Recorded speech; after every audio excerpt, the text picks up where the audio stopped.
લેવું જોઈએ. સમય મળે એટલે ભગવાનનું નામ લેવું.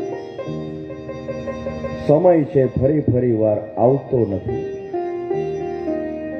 સુખદેવજી મહારાજ પરીક્ષિત રાજાને કહે છે, હે રાજન,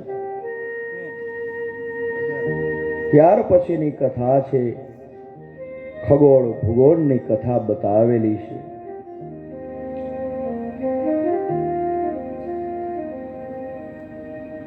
અને જંબુદ્વીપના રાજા પ્રિયવ્રતના પુત્ર આગરિધ્ય થયા છે અને પૂર્વચિતી નામની અપસરાથી નાભી નામના પુત્ર થયા.